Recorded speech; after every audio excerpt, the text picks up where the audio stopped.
آج کل لوگ شادی بیاہوں کی وجہ سے یا ہلکے سے عذر کی وجہ سے جماعت کو ترک کر دیتے ہیں، تو جماعت بلا عذر شرعی ترک کرنا گناہ ہے۔ تو جماعت ترک کرنے کے کوئی شرعی عذر ہے جن کی وجہ سے کوئی جماعت ترک کر سکتا ہے، یعنی ایسا مریض ہے اس کو مسجد میں جانے تک جو ہے وہ پریشانی ہے، یا اپاہج ہے، اس کے ہاتھ پاؤں شل ہے، وہ مسجد تک نہیں جا سکتا، تو وہ جماعت ترک کر سکتا ہے۔ ایسے ہی اگر کوئی خوفناک جانور ہے راستے میں کہ جو نقصان پہنچائے گا تو جماعت ترک کر سکتا ہے۔ تیز آندھی ہے، سخت اندھیرا ہے، یا کیچڑ ہے، قرضدار ہے اور راستے میں وہ قرض مانگ لے گا تو جماعت ترک کر سکتا ہے۔ راستے میں دشمن بیٹھا ہے اور وہ نقصان پہنچائے گا تو پھر بھی جماعت ترک کر سکتا ہے۔ وہ بھوک لگی ہے اور کھانا حاضر ہے تو جماعت ترک کر سکتا ہے۔ کسی مریض کے پاس بیٹھا ہے، اگر جماعت کے ساتھ نماز پڑھنے جائے گا تو مریض کو گھبراہٹ ہوگی تو پھر جماعت ترک کر سکتا ہے۔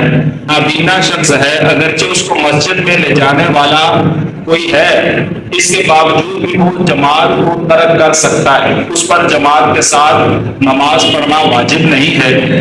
ایسے ہی اگر سخت پیشاب، پخانہ یا ریح کا اس کو ایسا مسئلہ ہے تو پھر بھی وہ جماعت ترک کر سکتا ہے۔ اپنی پہلے حاجت سے فارغ ہو لے، اس کے بعد وہ جماعت میں شامل ہو۔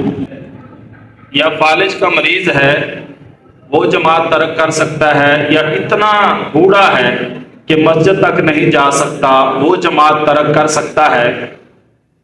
یا اس کا مال رکھا ہوا ہے، وہ نماز جماعت کے ساتھ پڑھنے جائے گا تو اس کا مال پیچھے سے چوری ہو جائے گا، تو یہ اندیشہ ہے تو پھر وہ جماعت کو ترک کر سکتا ہے۔ یہ عذر ہیں جو شریعت نے جماعت چھوڑنے کے ہمارے لیے بیان کیے ہیں۔ ہلکی سی تکلیف، تھوڑی سی پریشانی کی وجہ سے اور ہلکے سے عذر کی وجہ سے جماعت اگر ترک کریں گے تو گناہ گار ہوں گے۔ آج لوگ شادیوں بیاہوں پر جاتے ہیں اور جماعتیں ترک کر دیتے ہیں، اور اگر کسی محفل پر جاتے ہیں تو وہاں پر بلا عذر شرعی جماعت جو ہے وہ چھوڑ دیتے ہیں۔